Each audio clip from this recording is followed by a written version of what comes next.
Hello friends, मैं पंकज वैष्णव एक बार फिर से आप सभी का क्रेजी जी के ट्रिक के डेली करंट अफेयर में स्वागत करता हूं। तो फ्रेंड्स, आज के सेशन में हम 29 ऑफ फेब के सभी करंट अफेयर्स को डिटेल में समझेंगे। वीडियो में एंड तक बने रहिएगा। रिवीजन क्लास को भी हम कवर करेंगे और लास्ट में मध्य प्रदेश में एक टैक्स असिस्टेंट की हाल ही में एग्जाम हुई है, उसमें जितने भी करंट अफेयर के क्वेश्चन आए फ्रेंड्स, वो हमारे ही डेली करंट अफेयर से पूछे गए, तो उनको भी कैजुअली डिस्कस करेंगे। इसीलिए वीडियो में एंड तक बने रहिएगा।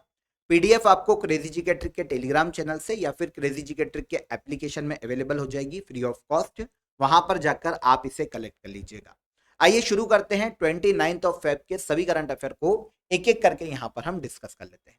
पहला क्वेश्चन, निम्नलिखित में से किसे भारत का दूसरा लोकपाल नियुक्त किया गया? देखिए, यहां पर यह समझिए कि लोकपाल एक संस्था है, एक एंटी करप्शन बॉडी है। भारत में सरकारी क्षेत्रों में भ्रष्टाचार को कम करना लोकपाल संस्था का मुख्य उद्देश्य है। इसका जो हेड होता है वो लोकपाल अध्यक्ष होता है फ्रेंड्स। हाल ही में दूसरे लोकपाल अध्यक्ष के रूप में अजय माणिकराव खानविलकर की नियुक्ति की गई। अब आपके दिमाग में आएगा कि पहले लोकपाल कौन बने थे भारत में, तो ये बने थे 2019 में पिनाकी चंद्र घोष। ये 2022 तक इस पद पर रहे और उसके बाद कुछ समय तक एक्टिंग प्रेसिडेंट के रूप में काम किया था प्रदीप कुमार मोहंती ने।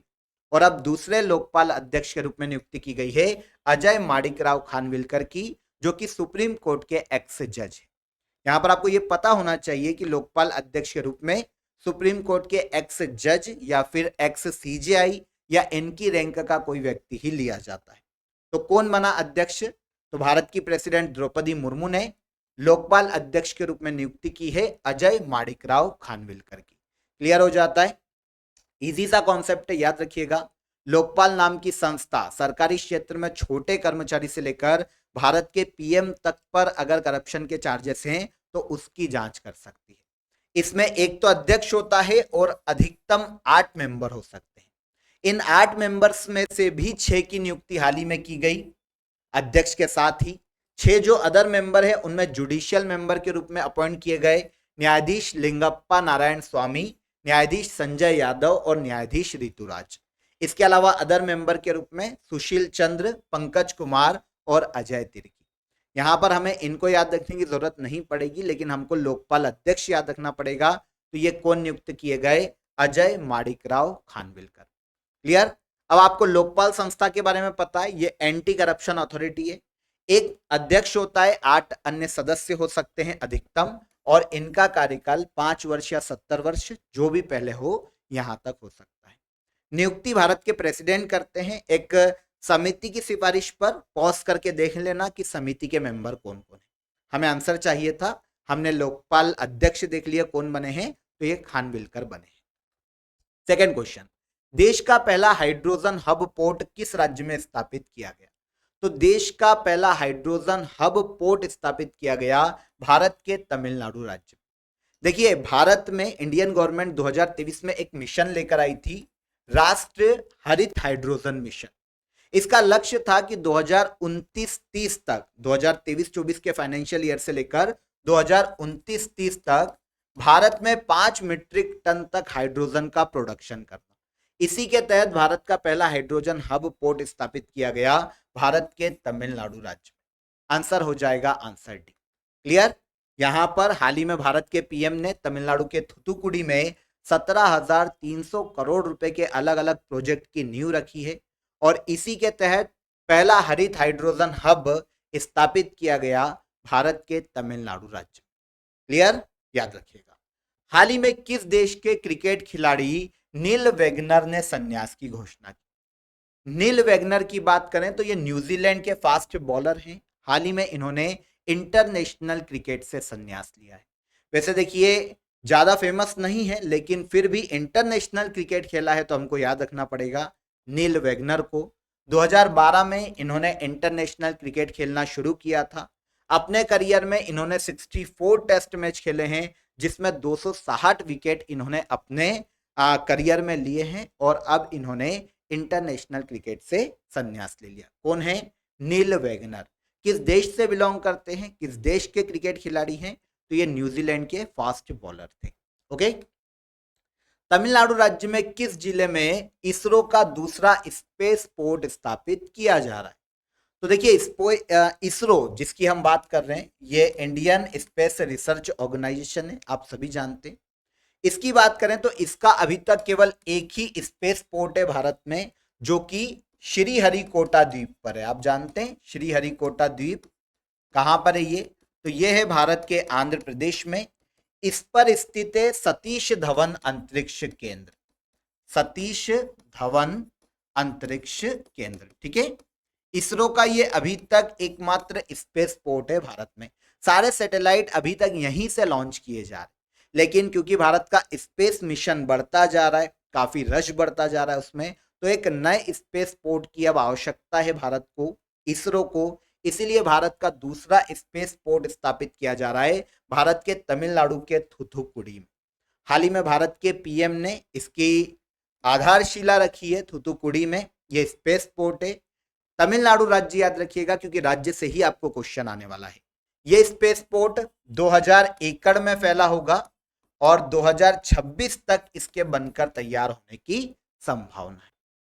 ओके, यहां पर इसरो के बारे में भी हमको पता होना चाहिए। इंडियन स्पेस रिसर्च ऑर्गेनाइजेशन है, जिसकी स्थापना की गई थी 15 अगस्त 1969 विक्रम साराभाई के द्वारा। ओके, 15 अगस्त 1969 के 9 में इसकी स्थापना की गई थी। कर्नाटक के बेंगलुरु में इसरो का हेडक्वार्टर है और एस सोमनाथ वर्तमान में इसरो के चेयरमैन के पद पर है।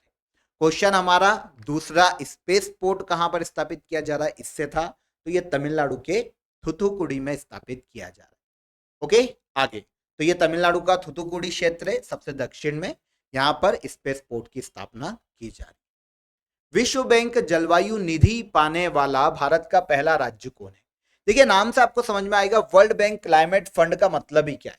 क्लाइमेट को बचाने के लिए, जलवायु परिवर्तन को रोकने के लिए एक फंड जो कि वर्ल्ड बैंक के द्वारा दिया जा रहा है, इसी का नाम है वर्ल्ड बैंक क्लाइमेट फंड। यह दिया गया है भारत के गोवा राज्य को, और गोवा राज्य वर्ल्ड बैंक क्लाइमेट फंड पाने वाला भारत का पहला राज्य बन गया। देखिए, विश्व बैंक के India climate and development partners meet का आयोजन हाल ही में गोवा की कैपिटल पणजी में हुआ था, और यहीं पर गोवा सरकार और पावर फाइनेंस कॉरपोरेशन ने जलवायु कार्रवाई के लिए या क्लाइमेट के क्षेत्र में काम करने के लिए वर्ल्ड बैंक के साथ एक समझौता किया, और इसी के तहत गोवा राज्य को दिया गया है क्या? World bank climate fund. Okay, Bharat में या गोवा में कार्बन उत्सर्जन को कम करने के लिए प्रयास करना, क्लाइमेट के लिए काम करना, क्लाइमेट को साफ रखने के लिए काम करना, इस फंड को दिए जाने का उद्देश्य। तो वर्ल्ड बैंक क्लाइमेट फंड पाने वाला भारत का पहला राज्य कौन? तो यह बना भारत का गोवा राज्य। अगला क्वेश्चन, किस संस्था द्वारा छत्तीसगढ़ राज्य में भारत की सबसे बड़ी बैटरी ऊर्जा भंडारण प्रणाली की शुरुआत की गई? तो देखिए, बैटरी एनर्जी स्टोरेज सिस्टम की बात करें तो इसकी स्थापना भारत के छत्तीसगढ़ राज्य में की गई। क्वेश्चन पूछा गया किस संस्था द्वारा? तो यह है solar energy corporation of India limited. Answer हो जाएगा आंसर बी, ठीक है। देखिए, इस इक्विपमेंट की बात करें कि ये क्या है, मतलब बैटरी एनर्जी स्टोरेज सिस्टम क्या है, अगर हम इसकी बात करें तो ये क्या करता है? देखिए, सोलर एनर्जी को लेकर उससे बिजली प्रोड्यूस करता है और अपने आप में स्टोर करता है। भारत में रिन्यूएबल एनर्जी सोर्सेस को बढ़ाना इसे स्थापित किए जाने का मुख्य उद्देश्य है। तो ये भारत की सबसे बड़ी बैटरी ऊर्जा भंडारण प्रणाली है फ्रेंड्स, जो कि भारत के छत्तीसगढ़ राज्य में solar energy corporation of India limited के द्वारा स्थापित की जा रही है। यहां पर आप इमेज देख सकते हैं, इसकी स्थापना की जाएगी भारत के छत्तीसगढ़ राज्य में। क्लियर? आगे आते हैं, कैपेसिटी की बात करते हैं तो 120 मेगावाट हर्ट्ज इसकी कैपेसिटी है। इसके लिए फंडिंग की है देखिए वर्ल्ड बैंक ने, और इसके अलावा clean technology fund, clean technology fund और वर्ल्ड बैंक ने भारत में फंडिंग की है इस छत्तीसगढ़ राज्य की प्रणाली को स्थापित करने के लिए। ठीक है, याद रखिएगा। इसके बाद भारत के किस शहर में दुनिया की पहली वैदिक घड़ी की स्थापना की गई? तो भारत की पहली वैदिक घड़ी, आपको ऑप्शन देख के समझ में आ जाएगा, ज्यादा टफ टास्क नहीं है। इसकी स्थापना की गई है उज्जैन। आप जानते हैं उज्जैन का मंगलनाथ पृथ्वी का केंद्र माना जाता है। उज्जैन में स्थित है मंगलनाथ, इसे कहा जाता है पृथ्वी का केंद्र। ओके, यहीं पर मंगलनाथ के निकट एक वेधशाला है, जीवाजी वेधशाला, यहीं पर दुनिया की पहली वैदिक घड़ी की स्थापना की जा रही है। देखिए, वैदिक घड़ी जो स्थापित की जा रही है, ये भारत की जो शास्त्रीय गणना है उसके आधार पर स्थापित की जाएगी।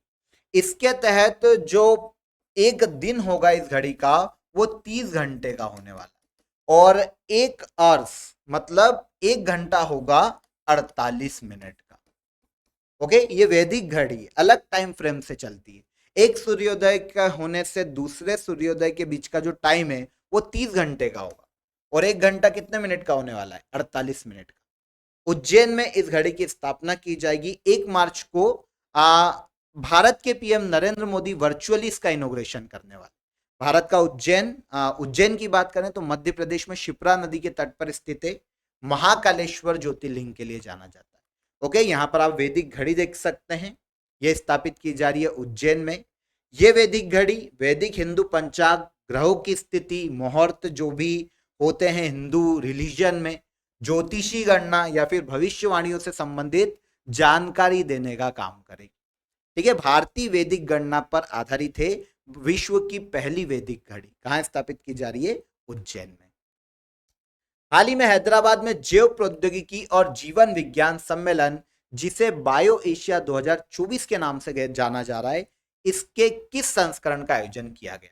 मतलब बायो एशिया सम्मेलन के किस संस्करण का आयोजन किया गया? हैदराबाद, जो कि तेलंगाना की कैपिटल है, यहां पर। तो यह संस्करण है, याद रखिएगा, 21वां एडिशन है biotechnology and life science conference का। आयोजन कहां हो रहा है? तो आयोजन किया जा रहा है हैदराबाद, जो कि भारत के तेलंगाना राज्य में स्थित है। 21वां एडिशन है और आयोजन 26 से लेकर 28 फरवरी तक किया गया। उद्देश्य आपको यहीं पर समझ में आ जाएगा। भारत में जैव प्रौद्योगिकी और जीवन विज्ञान की नई प्रौद्योगिकी और भविष्य में उसकी संभावनाओं पर चर्चा करना, ये इस कॉन्फ्रेंस का मुख्य उद्देश्य। थीम की बात करें तो transforming life science with data and AI, इसकी 2024 में थीम है। तो क्वेश्चन को नोट कीजिएगा, इंपॉर्टेंट क्वेश्चन है। हैदराबाद में बायोटेक्नोलॉजी या biotechnology and life science conference 2024 का आयोजन किया जा रहा है। पहला क्वेश्चन तो ये हो गया कि आयोजन कहां पर हो रहा है? तो तेलंगाना के हैदराबाद में। और एडिशन कौन सा है? तो ये 21वां एडिशन है। ओके, थीम याद रख सको तो याद रखिए, वैसे थीम इसकी नहीं पूछी जाएगी तो आप छोड़ भी सकते हैं। आगे, हाल ही में कितने लोगों को संगीत नाटक अकादमी फेलोशिप प्रदान करने की घोषणा की गई? तो देखिए, संगीत नाटक अकादमी के द्वारा 3 तरह के अवार्ड की घोषणा की गई। एक तो संगीत नाटक अकादमी फेलोशिप, सेकेंड संगीत नाटक अकादमी अवार्ड, और थर्ड है संगीत नाटक अकादमी उस्ताद बिस्मिल्लाह खां युवा पुरस्कार। यहां पर बात की गई है, तीनों की बात करेंगे, पर यहां पर बात की गई है संगीत नाटक अकादमी फेलोशिप की। तो यह दिया गया है हाल ही में 6 व्यक्तियों को। ओके, 6 व्यक्तियों के नाम भी देखेंगे, बाद में बात करेंगे, वैसे डिटेल नहीं पढ़ेंगे पर मैं आपको यहां पर दे दूंगा, उनको देख लेना। 28 फरवरी 2024 को संगीत नाटक अकादमी के द्वारा संगीत नाटक अकादमी फेलोशिप पहला पुरस्कार, इसके अलावा संगीत नाटक अवार्ड दूसरा पुरस्कार, और तीसरा अवार्ड दिया गया है संगीत नाटक उस्ताद बिस्मिल्लाह खां युवा पुरस्कार। यहां पर हमारा क्वेश्चन है कि संगीत नाटक अकादमी फेलोशिप कितने व्यक्तियों को दी गई? तो यह 2024 में 6 व्यक्तियों को दी गई। 6 व्यक्तियों के यहां पर मैंने आपको नाम मेंशन कर दिए, पॉज करके एक बार देख लीजिएगा, पूछा जा सकता है तो एक एक नाम नहीं पढ़ूंगा, पॉज करके इनको देख लेना। इसके अलावा देखिए, 2022-23 के लिए 92 लोग ऐसे हैं जिन्हें संगीत नाटक अकादमी अवार्ड से सम्मानित किया गया, और इसके अलावा 80 युवा कलाकारों को संगीत नाटक अकादमी उस्ताद बिस्मिल्लाह खां युवा पुरस्कार से सम्मानित किया गया। ओके, फेलोशिप कितनों को दी गई? 6। संगीत नाटक अकादमी पुरस्कार कितनों को दिए गए? 92। और संगीत नाटक अकादमी उस्ताद बिस्मिल्लाह खां युवा पुरस्कार कितने व्यक्तियों को दिए गए? तो ये दिए गए हैं 80 युवा कलाकारों। क्लियर? राशि आपको सबकी पता होना चाहिए, तो पुरस्कार की बात कर लेते हैं। ये एकेडमिक अवार्ड सारे कला के क्षेत्र में दिए जाते हैं, आर्ट के क्षेत्र में दिए जाते हैं। किसके द्वारा? संगीत नाटक अकादमी के द्वारा। शुरुआत की गई थी 1952 में। सबसे पहले बात करते हैं फेलोशिप की, तो इसके तहत 3 लाख रुपए की पुरस्कार राशि दी जाती है। अकादमिक अवार्ड की बात करें तो 1 लाख रुपए की राशि दी जाती है। और उस्ताद बिस्मिल्लाह खान युवा पुरस्कार की बात करें तो इसके तहत 25,000 रुपए की राशि दी जाती है। कंफर्म, अकादमी फेलोशिप पुरस्कार कितने व्यक्तियों को दिए गए? संगीत नाटक अकादमी फेलोशिप पुरस्कार तो ये दिए गए हैं 6 कलाकारों को 2024 में। लास्ट क्वेश्चन, चर्चा मेरा मिशन उत्कर्ष किस बीमारी से संबंधित? तो मिशन उत्कर्ष जो कि हाल ही में चर्चा में रहा है फ्रेंड्स, ये महिलाओं में एनीमिया की कमी को दूर करने से संबंधित। क्वेश्चन यहां पर यह भी आ सकता है कि किस मिनिस्ट्री का एक इनिशिएट है, तो ministry of women and child development, इसके द्वारा मिशन उत्कर्ष को चलाया गया। ठीक है, मिशन उत्कर्ष के लिए भारत के आयुष मिनिस्ट्री ने और महिला एवं बाल विकास मंत्रालय ने हाल ही में समझौता किया। भारत में महिलाएं, जो किशोर महिलाएं हैं, नॉर्मली 14 से 18 वर्ष तक की आयु की, उनमें एनीमिया की कमी को दूर करना उत्कर्ष प्रोजेक्ट का मुख्य उद्देश्य। शुरुआत में इसे पायलट प्रोजेक्ट के तहत देखिए 5 राज्यों में हाल ही में लॉन्च किया गया। कौन कौन से? असम, छत्तीसगढ़, झारखंड, महाराष्ट्र और राजस्थान। ठीक है, तो उत्कर्ष प्रोग्राम महिलाओं में एनीमिया की कमी को दूर करने से संबंधित है। याद रहेगा, सिंपल सा क्वेश्चन था, याद रखिएगा, एग्जाम में पूछा जा सकता है।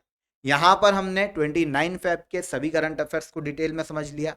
अब लास्ट डे के जो करंट अफेयर थे उनको एक बार हम रिवाइज कर लेते हैं। पहला, 2025 में गगनयान मिशन के द्वारा कितने एस्ट्रोनॉट को अंतरिक्ष में भेजा जाएगा? तो ये हो जाते हैं 4, पढ़े थे हमने। वर्ल्ड बैंक की वैश्विक पर्यावरण सुविधा का डायरेक्टर किसे नियुक्त किया गया? गीता बत्रा, भारतीय इकोनॉमिस्ट है। 28 फरवरी को राष्ट्रीय विज्ञान दिवस मनाया जाता है। इसकी शुरुआत 1987 में की गई थी। हाल ही में फाइनेंशियल एक्शन टास्क फोर्स ने यूएई को ग्रे लिस्ट से बाहर किया है। आंसर ए हो जाएगा। राष्ट्रपति भवन में पर्पल फेस्ट का आयोजन किया गया, जो कि ministry of social justice and empowerment के द्वारा आयोजित किया जाता है। इसके बाद अदानी ग्रुप द्वारा हाल ही में दक्षिण एशिया का सबसे बड़ा गोला बारूद और मिसाइल कॉम्प्लेक्स उत्तर प्रदेश राज्य में लॉन्च किया गया। प्रधानमंत्री द्वारा सिक्किम के पहले रेलवे स्टेशन की आधारशिला रखी गई। यह स्थापित किया जाएगा रंगपो रेलवे स्टेशन के नाम से। स्तन कैंसर की पहचान और निवारण के लिए सवेरा प्रोग्राम की शुरुआत की है हरियाणा गवर्नमेंट ने। इसके अलावा लोकसभा चुनाव 2024 में युवा मतदाताओं को वोटिंग के लिए जागरूक करने के लिए मेरा पहला वोट देश के लिए अभियान की शुरुआत की गई सेंट्रल गवर्नमेंट के द्वारा। लास्ट क्या पढ़ा था? तुवालू द्वीप देश का प्रधानमंत्री किसे नियुक्त किया गया? तो प्रशांत महासागर में स्थित द्वीपी देश तुवालू द्वीपी देश का नया प्रधानमंत्री फेलेटी टियो को नियुक्त किया गया। ये सभी करंट अफेयर लास्ट डे के सेशन में हमने डिटेल में समझे थे। ओके, अब हम उन क्वेश्चंस की बात करेंगे फ्रेंड्स जो कि टैक्स असिस्टेंट में मध्य प्रदेश के एग्जाम में पूछे गए। आगे बढ़ने से पहले आप एक अपडेट ले लीजिए। देखिए, आपका लीप ईयर सेल हमारे एप्लीकेशन पर आप सभी के लिए शुरू हो गई है। सभी कोर्सेस आपको बहुत ही नॉमिनल चार्जेस में क्रेजी जीके ट्रिक के रूट एप्लीकेशन पर अवेलेबल है। आप कूपन कोड का यूज कर सकते हैं लीप24। आपको काफी नॉमिनल चार्जेस में काफी अच्छे डिस्काउंट में सभी कोर्सेस और पीडीएफ क्रेजी जीके ट्रिक के रूट एप्लीकेशन पर अवेलेबल है। यूज कीजिए और फायदा उठाइए। देखिए, लास्ट 2-3 दिन में टैक्स असिस्टेंट की जो एग्जाम हुई है एमपी में, देखिए क्वेश्चन आया था, वर्ष 2022 में भारत का G20 शेरपा किसे नियुक्त किया गया। देखिए, ये क्वेश्चन हमने डिस्कस किया था अलग फॉर्म में। मैंने आपको कल भी बोला था कि देखिए, सिर्फ क्वेश्चन जो हम पढ़ रहे हैं उनसे क्वेश्चन आएगा एग्जाम में वैसा कि वैसा, इसकी गारंटी नहीं। लेकिन जो डिटेलिंग में आपको बताता हूँ, क्वेश्चन आपको वहीं से पूछे जाने वाले। सारी डिटेल नोट कीजिए, जो एक्स्ट्रा फैक्ट है उनको नोट करिए। देखिए, हमने इसकी डिटेल में डिस्कस किया था G20 में भारत के शेरपा अमिताभ कांत। देखिए, वही क्वेश्चन यहां पर पूछा गया है कि शेरपा कौन है? अमिताभ कांत। ओके, एक और क्वेश्चन देखिए, 2023 में G20 की पहली संस्कृति कार्य समूह की बैठक किस शहर में आयोजित की गई? देखिए, क्वेश्चन हमारा अलग था, चौथी बैठक से था ये G20 संस्कृति कार्य समूह की। लेकिन मैंने आपको यहाँ पर डिटेल में बताया था कि इससे पूर्व G20 संस्कृति कार्य समूह की बैठक का आयोजन खजुराहो में किया गया था। देखिए पहली बैठक, ओके, यहां पर पहली बैठक ही पूछी गई है क्या, तो हमारे पास आंसर मिल जाएगा खजुराहो। ओके, सिंपल था, याद रखिएगा। डिटेल से ही आपको एग्जाम में क्वेश्चन देखने को मिलेंगे, इसलिए कंफ्यूज मत होइएगा। पहली बैठक के बारे में पूछा था और ये हमारी डिटेलिंग में आपको यहां पर इजीली मिल जाता खजुराहो में। इसके बाद चंद्रयान 3 का कुल द्रव्यमान कितना है, देखिए ये क्वेश्चन वैसा की वैसा है, कुल वजन कितना है, तो 3900 किलोग्राम। देखिए आंसर है क्या, ये मिल जाता। ओके, अगला क्वेश्चन देखिए, ब्रिक्स शिखर सम्मेलन 2023 में कितने नए देशों को ब्रिक्स में शामिल किया गया। क्वेश्चन हमारा देखो थोड़ा सा अलग था, ठीक है, 8वें ब्रिक्स अंतरराष्ट्रीय प्रतिस्पर्धा सम्मेलन से हमारा क्वेश्चन था। लेकिन अगर आप इसकी डिटेल देखते हैं तो देखो, ब्रिक्स में 1 जनवरी 2024 में 6 और नए सदस्य देश शामिल होंगे। कौन कौन से, अर्जेंटीना, मिस्र, ईरान, सऊदी अरब और इथोपिया, यूएई। ओके, तो यहां पर अगर आप इसकी डिटेल को भी देख लेते तो आपको यहां पर आंसर इजीली मिल जाता कि 6 मेंबर हैं जो कि ब्रिक्स के सदस्य बने। ओके, तो सब कुछ आपको डिटेलिंग में मिल जाएगा, एक्स्ट्रा फैक्ट जो मैं आपको बताता हूं वहां पर मिल जाएगा, तो कंफ्यूज मत होइएगा, सब आपके सामने। क्लियर, तो यहां पर 29 ऑफ फेब के सभी करंट अफेयर्स को हमने डिटेल में समझ लिया। एक एक क्वेश्चन को नोट कर लीजिए, प्रॉपर नोट्स बनाते चलिए करंट अफेयर के। जिस दिन भी एग्जाम होगी बस इन नोट्स को पलटा, 1 दिन 2 दिन में रिवाइज किया और पूरा करंट अफेयर तैयार, कभी कोई दिक्कत नहीं आएगी आपको एग्जाम। ओके, आज का वीडियो कैसा लगा, सेशन कैसा लगा, कमेंट में जरूर बताइएगा। पसंद आया हो तो लाइक और शेयर कर दीजिए, चैनल को सब्सक्राइब कर लीजिए। कल फिर मुलाकात करेंगे नेक्स्ट डे के करंट अफेयर में, तब तक अपना ख्याल रखिए। जय हिंद, जय भारत।